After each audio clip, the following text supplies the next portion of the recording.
Hello বন্ধুরা, আমি প্রিয়া। আমার চ্যানেল প্রিয়া রান্না বান্নায় তোমাদের সবাইকে ওয়েলকাম। আজকে তোমাদের সঙ্গে খুব সহজ এবং ইউনিক একটা মাছের রেসিপি শেয়ার করব। আজকে আমার রেসিপি মটরশুঁটি বাটা দিয়ে পাবদা মাছের ঝাল। রেসিপিটি প্রথম থেকে শেষ পর্যন্ত দেখার অনুরোধ রইল। এখানে আমি 7 পিস পাবদা মাছ পরিষ্কার করে ধুয়ে নিয়েছি। মাছটা এবার ম্যারিনেট করে নেব। মাছের মধ্যে দিয়ে দিচ্ছি পরিমাণ মতো লবণ, সামান্য হলুদ গুঁড়ো, সামান্য কাশ্মীরি লঙ্কার গুঁড়ো আর 1 চামচ পরিমাণে সর্ষের তেল দিয়ে মাছটা খুব ভালোভাবে মেখে 10 মিনিট রেখে দেব।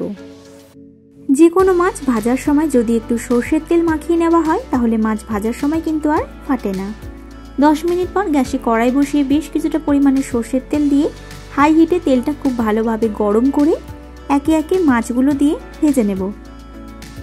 তেল কিন্তু খুব গরম হওয়ার পরেই পাবদা মাছ দিতে হবে। হালকা তেল গরম হলে মাছ কিন্তু কড়াইতে লেগে যাবে। মাছগুলো ভাজা হতে হতে মশলাটা তৈরি করে নেব। বেশ কিছুটা মটরশুঁটি আগে থেকে ছাড়িয়ে নিয়েছি, মিক্সির একটা জারে দিয়ে দিচ্ছি।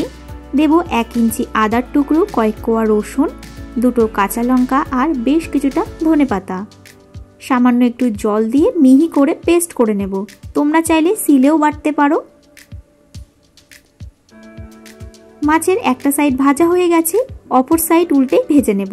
মাছগুলো একটু কড়া করে ভাজতে হবে, তাহলে রান্নার পরে মাছগুলো আর ভেঙে যাবে না।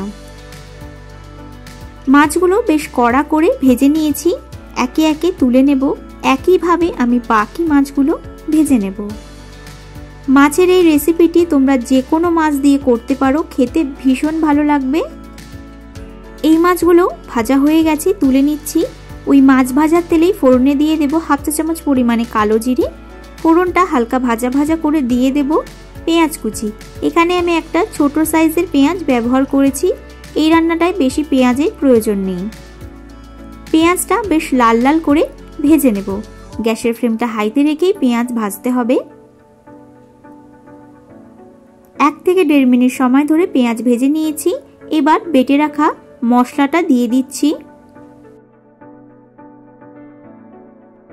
1 থেকে 1.5 মিনিট সময় ধরে গ্যাসের ফ্লেমটা মিডিয়ামে রেখে মশলাটা ভেজে নেব। মশলার যে একটা কাঁচা গন্ধ আছে, সেই গন্ধটা যাওয়া অবধি মশলাটা ভেজে নিতে হবে।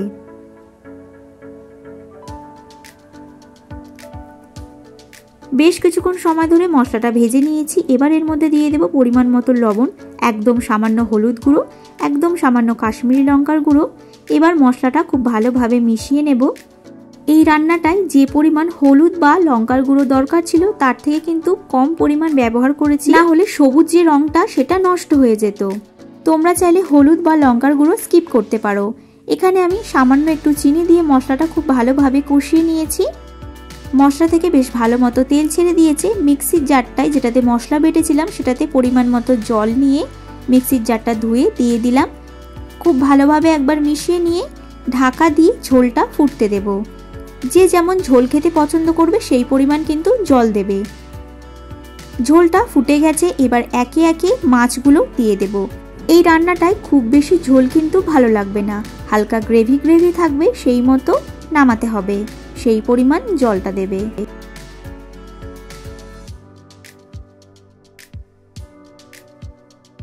মাছগুলো দেওয়ার পর হালকা হাতে একটু নাড়াচাড়া করে গ্যাসের ফ্লেমটা লো টু মিডিয়ামে রেখে ঢাকা দিয়ে মিনিট 5 সময় ধরে রান্না করে নেব। খুব বেশি সময় লাগে না, 15 থেকে 20 মিনিটেই কিন্তু রান্নাটা হয়ে যায়। ফিরে এলাম 5 মিনিট পর। রান্নাটা একদম আমার রেডি হয়ে এসছে। হালকা হাতে একটু নাড়াচাড়া করে নেব। খুব বেশি নাড়াচাড়া করা যাবে না, তাহলে মাছগুলো ভেঙে যেতে পারে।